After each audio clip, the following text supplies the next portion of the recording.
While I was pregnant, my spoiled husband made me cook for his whole family every night. I finally lost it and told him to make it himself, but his parents told me I was being childish. That's when I found out I was 4 weeks pregnant, which is when everything began. When my husband and I found out, we were so happy that we decided to tell our families by having a dinner party a few days later. But things went wrong when his family started coming to visit us every other day, and he always invited them to stay for dinner. Our house is not cleaned or cooked for. I have to cook everything, which was a problem for me since I don't get to take maternity leave until the 3rd trimester and I have to work right now. I can't get home from work every other day in the evening, cook for myself and our guests, and then have people over for dinner whenever my husband wants. He did it more than once after I told him I didn't like it, even though it's not possible. We got married about 1.5 years ago after being together for 4 years.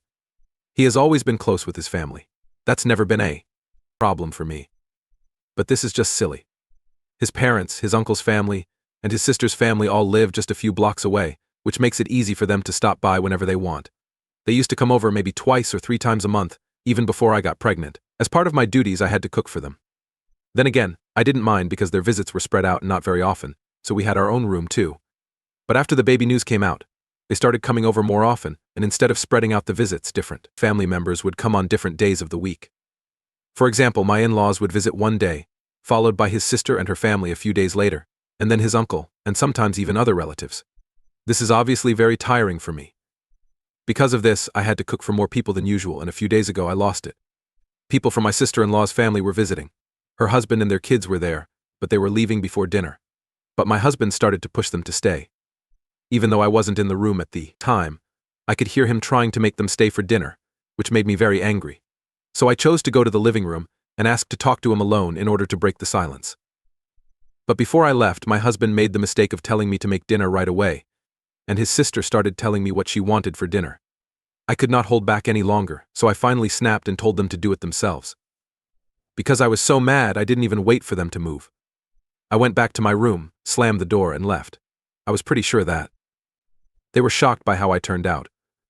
I could tell by the looks on their faces, but it was really tough for me to keep my cool because this was happening so often.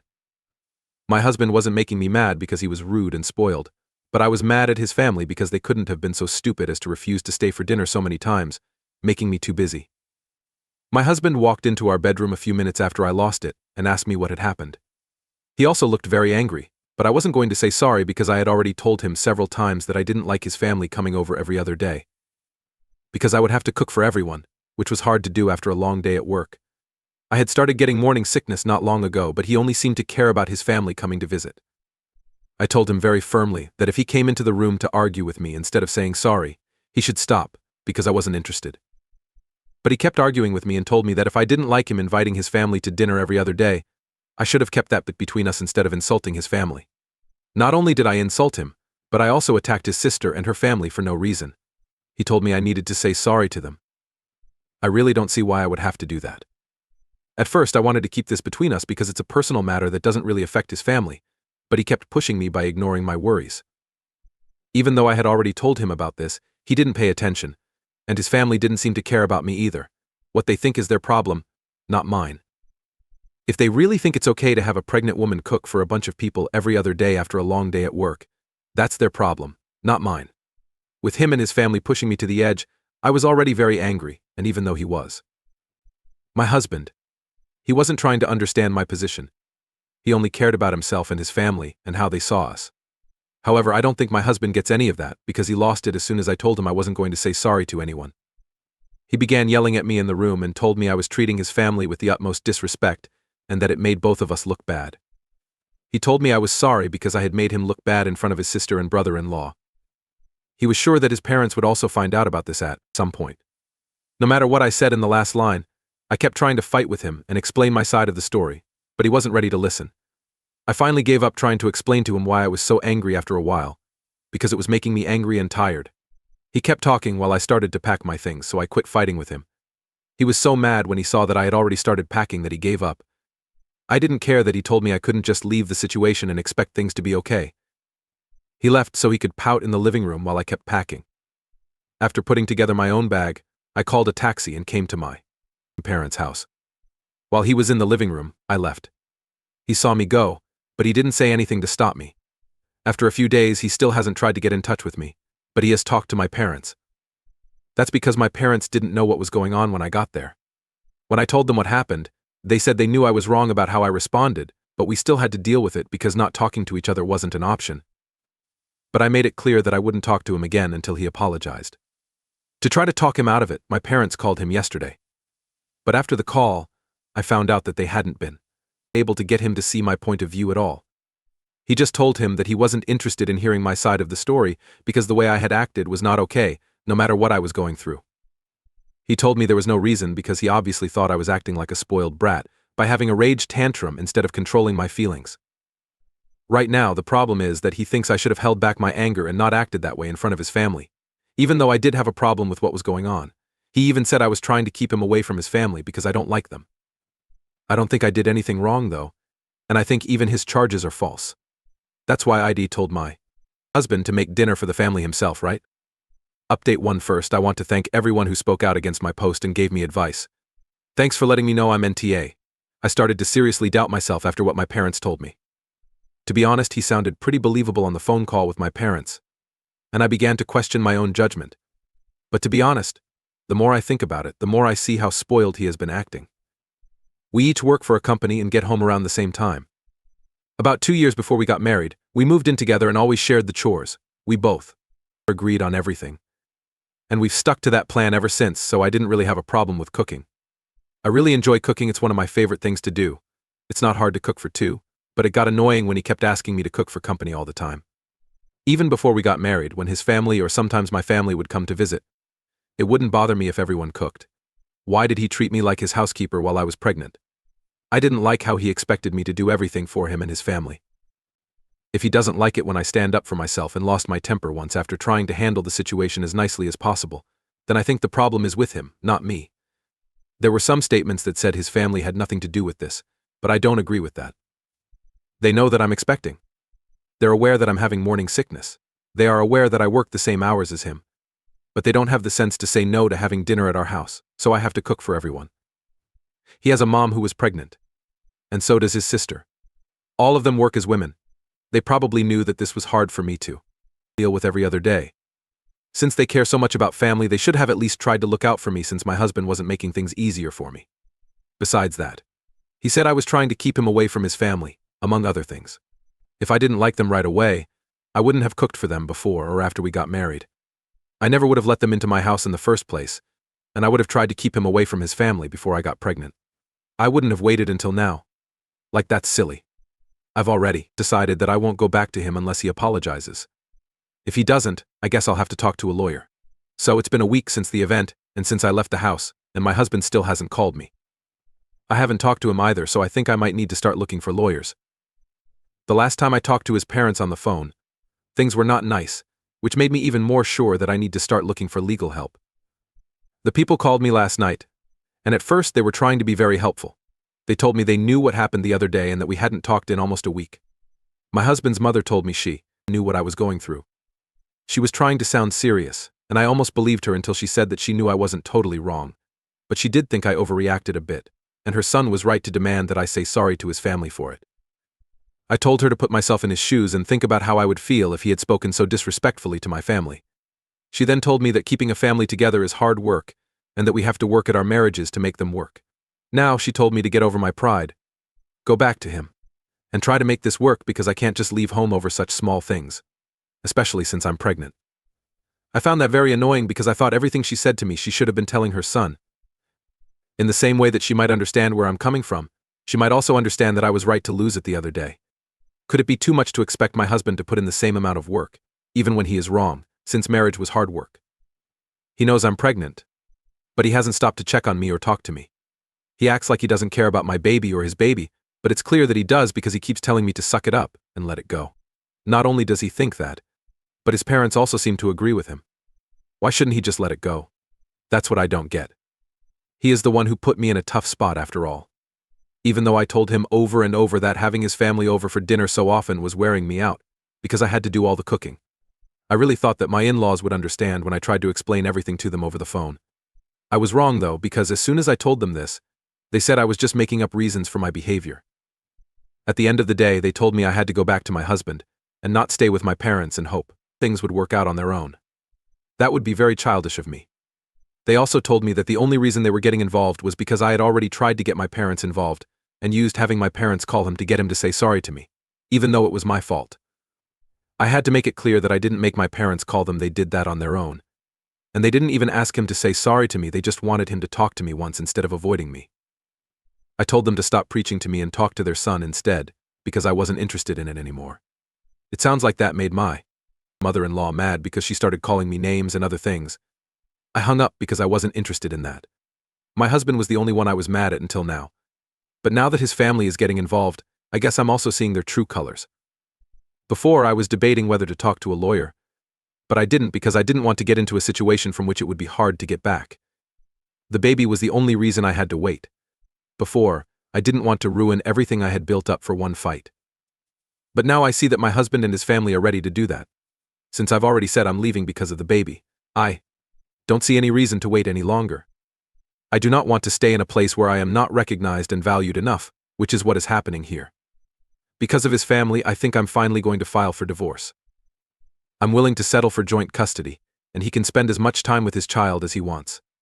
I won't hold that against him, but we are no longer going to be friends. Third update: it's been 9 days since my last post.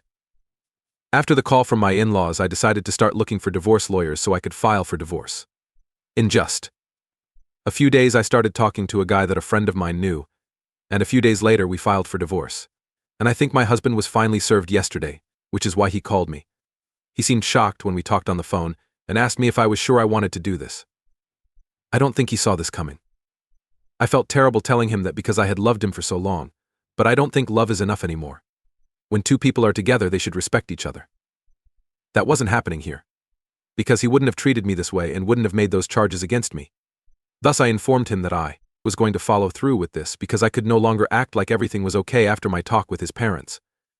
They had shown me what they were really like, and it wasn't even them that made me file. It was the way he acted. I might have changed my mind if he had tried to get in touch with me before being served just once. Giving me the cold shoulder, on the other hand, was like the worst sentence of all. It was weird that I was given the quiet treatment, like it was going to teach me a lesson. I told him I was upset about how his behavior had changed since I got pregnant and that it was hard for me to connect his new personality with the guy I used to know. Another reason was that I didn't see why I should stay with him if he wasn't going to talk to me. I had also waited too long before making the move. In fact, I was still waiting for him to call me after I had filed for divorce, but he never did.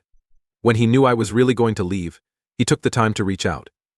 I started to cry as I talked to him because it hit me that I had not talked to him in a long time and that we were talking about breaking up. I couldn't help it because it was such a big deal. Even after I told him all of these things, he didn't say anything to try to make things better. He didn't say sorry. He just asked me if I was also going to file for full custody. When I said no, he hung up the phone without even saying goodbye. I guess that's the end of it now, because he's made it clear that he's not going to apologize, ever. And you know what? I like that. We both know it's over now, though. 4. Hey, it's good to know that he's not fighting the divorce. It makes me sad, though. I really didn't think this day would come, but it did. The therapy meetings have already begun. But that's only for the custody agreement. We've always kept our stuff and funds, so that won't be a problem. We aren't even making any very strange requests on each other for the breakup. That means the process will be simple. We already agreed to do it over the phone. There is only formal paperwork left for us to sign, and then we'll be done. We're getting separated before the baby is born, though, so it will be hard to figure out who will have care. And we know we can't pay to fly back and forth with our baby every week just so we can spend enough time with our child. In this case, we are thinking about letting our baby live with me full-time, while my husband is free to come and go as he pleases. He will know where I am because I'm living with my parents. This is what we want to do for the first couple of years, until our baby needs me less. Our baby will need me the most after he is born, so that's something we're going to keep in mind. It will be hard having him over every other day once the baby is gone, and I'm sure his family will also be coming to see us, but we'll have to deal with it. So far in the mediation, we've been able to treat each other with respect. We hope that we can keep that going even after the last bond, because we don't want anything bad to happen right now. Update 5. Hi, it's been a while since my last update. I'm now in my 3rd semester, which means I'm on maternity leave. It's been a while since I last talked to my in-laws or anyone else in my husband's family. For the most part, the only person I have kept in touch with besides my family and friends is my husband. This of my soon-to-be ex-husband, to be exact. Since the last time I talked to my in-laws, I had forgotten that I didn't like them, So when they called a few days ago, I answered the phone nicely, which seemed to surprise them. And I became less angry right away after realizing that the last time we talked, I had a fight with them. But happily, the way I answered the phone set the tone for the whole call. They were very nice to me the whole time. They didn't really say sorry. Nevertheless, they did say that they felt bad about how things were going. They also brought up our last fight and said they should have handled it better, which isn't really an apology, but it's something. I tried to act like it wasn't a big deal by telling him that it was all over now. There was no point in making it seem important. That's not even close to what my husband and I are going through with our split. I will care a lot about anything that has to do with them. Because of the way things were, they seemed glad that I was playing it down and told me they would really appreciate it if I let them visit their grandchild after my baby was born.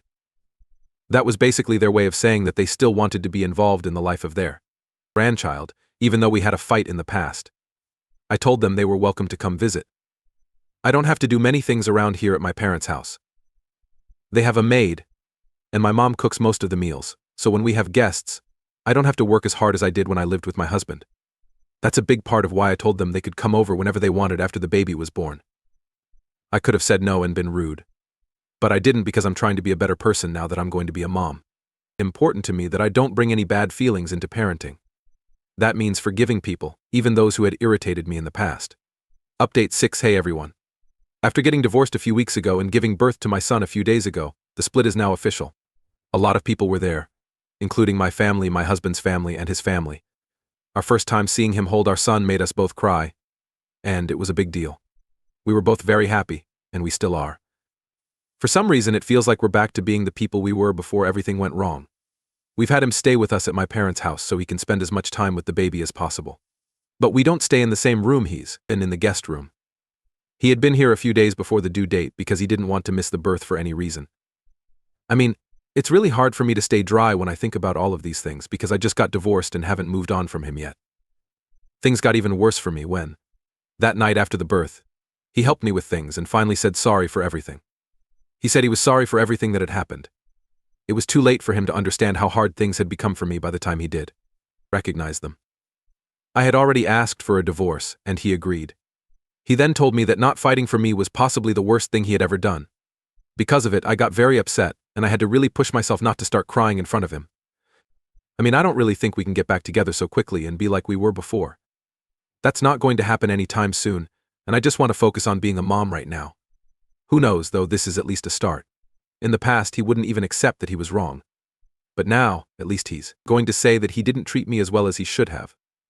I just want to say that I would like to take the chance if there is even the tiniest chance that we can make it work. After everything that has happened. Okay, so far he's been great. If we loved each other and wanted to make it work, I don't see why we can't go back to that point. Now that our baby is here, I really want our son to be able to live a quiet family life. I'm just glad to be a mom for now. We might be able to get along this time.